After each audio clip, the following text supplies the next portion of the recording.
Direction le Tchad à présent, où l'enseignement part à la conquête des rues. Une école mobile nommée Horizon d'Espoir sillonne chaque matin la capitale N'Djamena afin d'apporter l'enseignement à ceux qui en sont privés. Les détails avec Nestayam Goto et Timothée Marouzé. Chaque matin, derrière ces murs, le même rituel. Aleva Jute charge sa remorque, tableaux, craies, ardoises, enceintes et micros.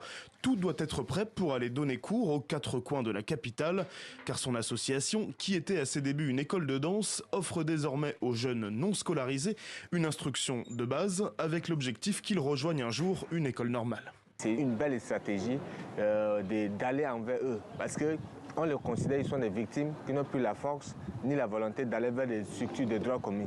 Et donc nous, on a l'obligation, c'est notre mission, notre stratégie d'aller envers eux. Et de là maintenant, on les identifie, on les comprend, on les écoute. Une fois la remorque accrochée à son scooter, direction le viaduc de Dembé à 20 minutes de route.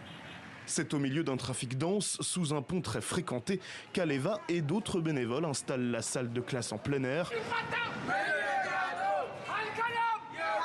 Et pour attirer les enfants du quartier, rien de tel qu'un échauffement en musique. Et la chorégraphie semble bien rodée. Une fois prêts, les enfants vont suivre pendant près de 2 heures le cours d'Aleva et de son équipe.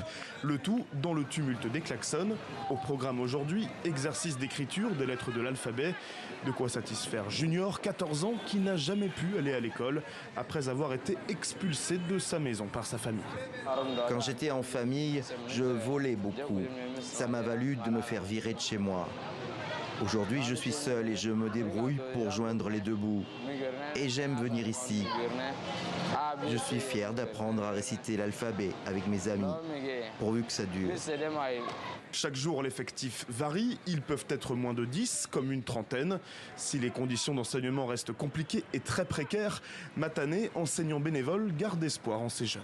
Nous sommes très fiers. Nous, à la fin, nous voulons à ce que ces enfants qui n'ont pas accès à l'éducation là, nous voulons toucher quand même quelques-uns.